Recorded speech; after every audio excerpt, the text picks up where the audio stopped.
안녕하세요. 2025년 9월 15일 월요일입니다. 요즘 글로벌 경제의 핵심 이슈들 한번 깊이 파고 들어가 보려고 합니다. 미국 물가부터 연준의 행보, 또 유가 문제, 원달러 환율, 그리고 우리 한국 수출 상황까지요. 네, 중요한 것들이 많죠. 이 복잡한 조각들이 여러분께 어떤 의미인지 저희가 좀 명확하게 짚어드릴게요. 특히 실제 투자 관점에서 체크해볼 부분들도 있으니까요. 잘 들어주시면 좋겠습니다. 네, 맞습니다. 여러 자료들을 이렇게 쭉 놓고 보면 그 숫자 너머에 있는 흐름들이 보이거든요. 특히 이번 주에 미국 연준 회의가 있잖아요. 네, 그렇죠. FMC. 이게 아주 큰 이벤트라서 여러 변수들이 지금 어떻게 얽혀 돌아가는지, 그 안에서 우리가 뭘 봐야 하는지 좀 깊이 있게 들여다볼 필요가 있겠습니다. 뭐랄까, 안개 속에서 길 찾는 느낌이랄까요? 그렇죠. 안개 속 길찾기. 등대가 필요하겠네요. 자, 그럼 그 첫 번째 등대로 가장 주목받는 미국 물가지표부터 좀 볼까요? 8월 소비자 물가지수, CPI죠. 이게 전년 대비 2.9% 상승했고 근원 물가는 3.1%를 기록했어요. 숫자만 딱 보면 물가 좀 잡히나 싶기도 한데요. 네, 맞아요. 헤드라인 숫자만 보면 분명히 좀 긍정적인 신호는 맞죠. 근데 그 속을 들여다보면 이게 마냥 안심하게는 좀 이릅니다. 아, 그런가요? 네. 특히 근원 물가가 3.1%라는 거. 이게 중요해요. 여전히 서비스 요금이나 주거비처럼 한 번 오르면 잘 안 내려오는 것들 있잖아요. 네, 끈적끈적하다고 하죠. 때문에 연준의 고민이 깊어지는 겁니다. 아, 그 끈적함이 문제군요. 그래서 시장에서는 이번 주 연준 회의에서 25bp, 그러니까 0.25% 금리 인하 가능성을 높게 보고 있다고요? 네, 대체적인 예상은 그렇죠. 컨센서스는 그런데, 근데 이번 한 번의 인하 여부보다 사실 훨씬 중요한 게 있습니다. 네, 그게 뭔가요? 바로 점도표. 연준 위원들이 앞으로 금리를 어떻게 볼 건지 점 찍어서 보여주는 거 있잖아요. 아, 네네, 점도표. 그거랑 회의 끝나고 기자회견에서 나올 발언의 그 미묘한 뉘앙스, 이게 훨씬 중요합니다. 이 점도표가 일종의 예고편 같은 거라서요. 시장이 여기에 아주 민감하게 반응하죠. 아, 그러니까 단순히 이번 결정만 볼 게 아니라 앞으로 어떻게 할 건지에 대한 힌트를 찾아야 한다. 이 말씀이시군요. 정확합니다. 만약에요, 경제 성장세가 아주 나쁘진 않고 물가도 조금씩은 내려오는데 고용시장은 여전히 탄탄하다 이러면요.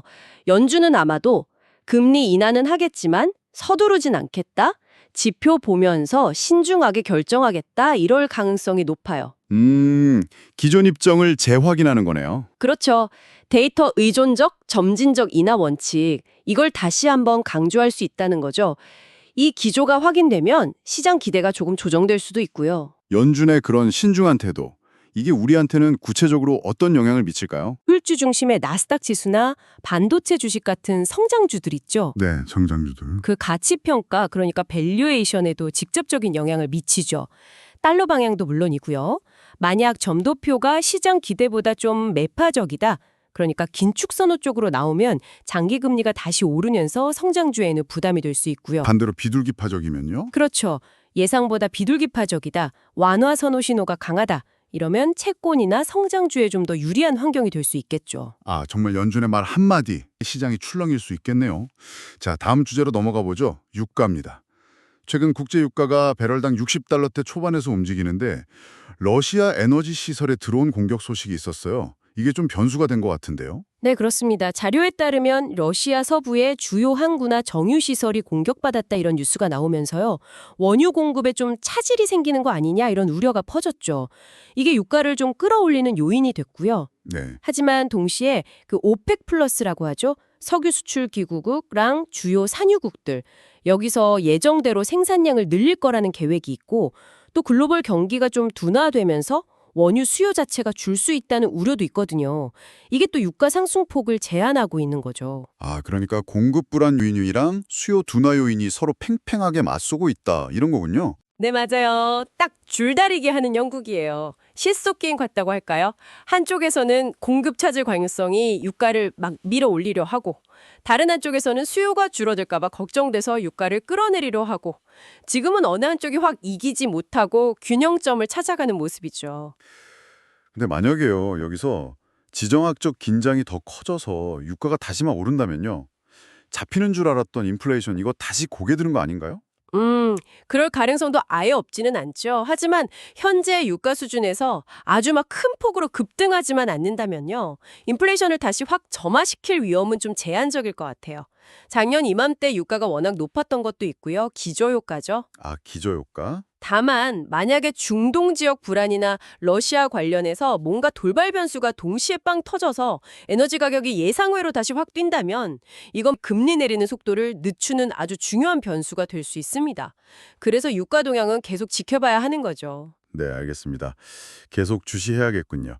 자, 이제 국내 상황으로 눈을 돌려보죠.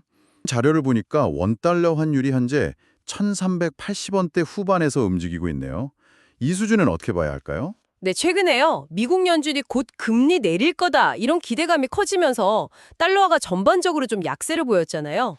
그 영향이 좀 있고요. 네. 여기에 더해서 국내에서도 한국은행이 기준금리 내릴 수 있다 이런 기대감이 같이 작용한 결과로 볼 수 있습니다. 그러니까 글로벌 달러 약세 요인이랑 원화 자체에 대한 금리 인하 기대 요인 이 두 가지가 복합적으로 작용한 구간이다 이렇게 볼 수 있죠. 그렇군요. 이 환율 수준이요. 이게 수출 대기업들한테도 영향을 주고요. 예를 들면 뭐 삼성전자나 SK 하이닉스 같은 곳들. 네. 그 가격 경쟁력, 수익성 이런 데 영향을 주고 또 해외 투자하신 분들이 있잖아요. 아, 그렇죠. 해외 주식이나 펀드. 네. 그분들 원화로 바꿀 때 수익률에도 바로 딱 영향을 미치죠. 수출 이야기가 나왔으니까 말인데요. 8월 수출 실적 보니까 전년 대비 1.3% 증가해서 일단 플러스 기조는 유지했다. 이렇게 나오네요. 전체적인 수출 증가세가 이어지고 있다는 건 좋은 신호죠. 긍정적입니다.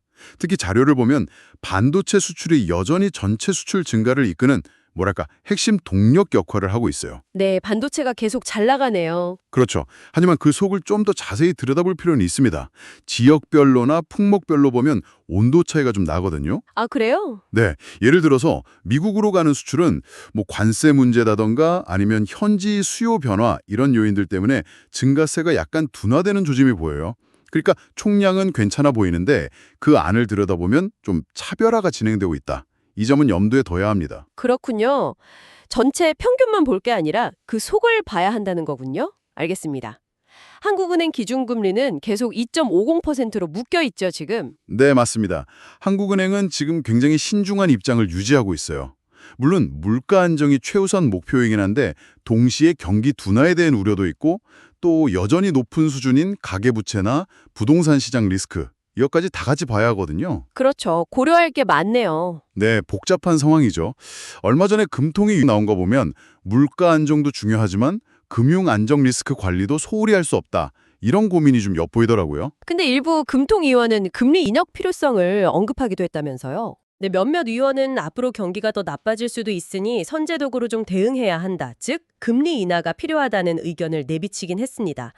하지만 당장 금리를 내리기보다는요. 아마 이번 주에 있을 연준의 최종 결정을 딱 보고 그에 따라서 국제 금융시장이 어떻게 반응하는지, 환율은 어떻게 움직이는지, 또 국내 금융 상황은 어떤지 이런 것들을 다 종합적으로 확인한 다음에 아주 점진적으로 움직일 가능성이 커 보입니다. 아, 그러니까 서두르기보다는 상황을 좀 더 지켜보겠다 이런 거군요. 그렇죠. 미국 말고 또 다른 중요한 변수가 있다면 역시 중국 경제 상황 아니겠습니까?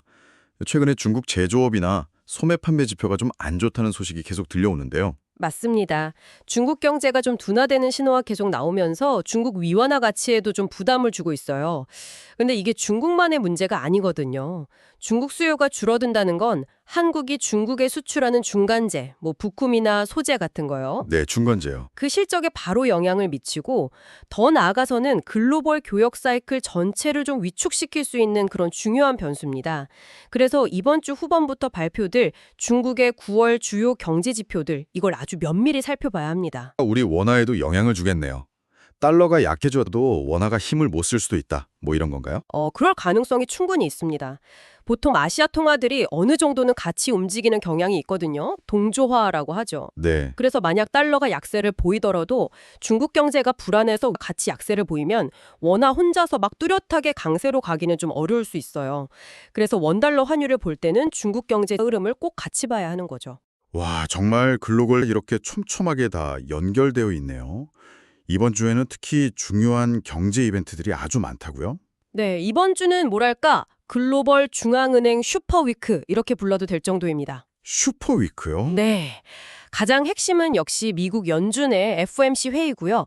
금리 결정은 물론이고 아까 말씀드린 점도표 수정 내용, 또 새로운 경제 전망치 발표, 그리고 파월 의장의 기자회견까지 시장이 주목하는 이벤트가 줄줄이 예정돼 있습니다. 와, 여기에 더해서 같은 주 후반에는 영국 중앙은행 BOE하고 일본 중앙은행 BOJ도 통화정책 회의를 열어요. 와, 정말 굵직한 이벤트들이 한 주에 그냥 다 몰려있네요. 이러면 시장 변동성이 상당히 커질 수 있겠는데요? 네, 그럴 가능성이 꽤 높습니다. 각국 중앙은행들이 자국 상황에 맞춰서 서로 다른 메시지를 낼 수 있잖아요. 그러면 글로벌 금리 수준이나 통화 가치에 대한 시장의 평가가 한꺼번에 막 재조정될 수 있어요. 리프라이싱이라고 하죠. 네. 금리가 조금만 움직여도 외환 시장, 주식 가치 평가, 또 기업들의 자금 조달 비용, 즉 신용 스프레드 이런 데 연쇄적으로 영향을 미칠 수 있습니다. 자, 그럼 이렇게 복잡하고 변동성이 커질 수 있는 상황에서 우리 투자자 입장에서는 어떤 점들을 좀 유의해야 할까요?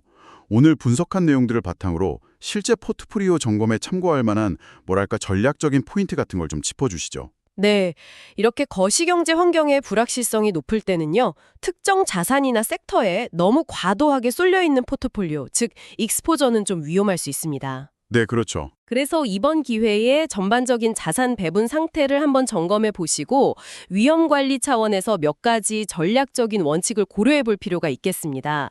크게 한 3가지 방향으로 정리해 볼 수 있겠는데요. 네, 3가지 방향이요.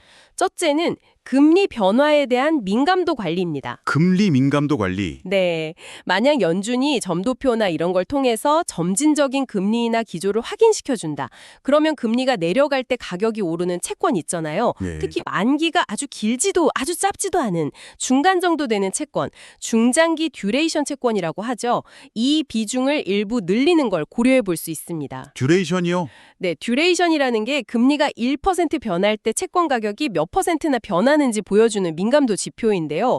이게 너무 길면 금리가 오를 때 손실이 너무 크고 또 너무 짧으면 금리 내릴 때 이익이 작으니까 적절한 균형점을 찾는 게 중요하죠.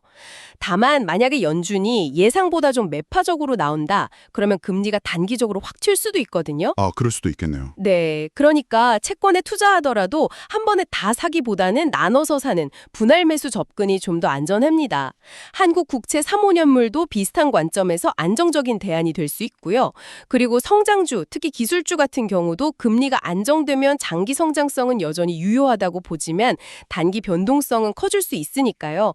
실적이 좀 확실히 받쳐주는 종목 위주로 핵심 비중을 가져가는 전략이 필요합니다. 네, 금리 민감도를 잘 관리하면서 핵심 자산은 유지하되 위험에 대비하라 이런 말씀이시네요. 두 번째는 뭔가요? 두 번째는 지정학적 위험과 원자재 변동성 관리입니다. 원자재 변동성 관리. 네. 아까 이야기했듯이 유가는 지금 공급 불안하고 수요 둔화 사이에서 줄다리기를 하고 있잖아요. 러시아나 중동 관련 뉴스가 나올 때마다 단기적으로 가격이 출렁일 수 있어서 에너지 관련 주식 같은 걸로 짧게 치고 빠지는 단기 트레이딩 기회는 있을 수 있어요. 네. 하지만 유가가 박스권에서 계속 움직인다면 무리하게 막 투자하는 건 피하는 게 좋고요. 오히려 이런 불확실성이 높을 때는 포트폴리오의 일부를 금이나 은 같은 귀금속으로 좀 분산해서 위험을 관리하는 방안도 고려해 볼 수 있습니다. 원유처럼 단기 변동성이 큰 자산에 투자할 때는 반드시 손실 제한선, 그러니까 손절 기준을 명확히 정하고 접근해야 하고요. 네, 단기적인 기회보다는 위험 관리에 좀 더 초점을 맞추라는 조언이시네요. 자, 그럼 마지막 3번째 전략은 무엇인가요? 3번째는 환율 변동성에 대한 대비입니다. 환율 변동성 대비. 네. 만약 앞으로 달러가 약세를 보이고 원화가 강세, 즉 환율이 하락하는 추세가 나타난다면요. 수입 원가 부담이 줄어드는 내수 기업이나 일부 소비재 기업들한테는 긍정적일 수 있습니다. 네. 하지만 아직 환율 방향성이 명확하게 정해진 건 아니니까 섣불리 베팅하기보다는 추세를 좀 확인하면서 접근하는 게 좋고요. 와, 오늘 정말 많은 정보들을 살펴봤는데요. 여러분께서 현재 경제 상황을 좀 입체적으로 이해하시고 또 투자 전략을 점검하시는데 조금이나마 도움이 되었기를 바랍니다. 네, 여러분. 연준의 점도표가 그냥 보면 그저 점들의 나열처럼 보일 수도 있잖아요. 근데 그 안에 담긴 아주 미묘한 변화가 시장 참여자들의 기대 심리를 어떻게 흔들어 놓을 수 있을지 한번 생각해 보면 정말 흥미롭지 않나요? 어쩌면 그 기대의 변화가 우리가 전혀 예상치 못한 방향으로 자산 가격이나 환율에 영향을 미칠 수도 있을 겁니다. 이 질문을 한번 마음속에 품어보시고 앞으로 나오는 경제 뉴스를 따라가 보시면 어떨까요? 오늘 저희의 깊이 있는 이야기는 여기까지입니다. 함께해 줘서 감사합니다.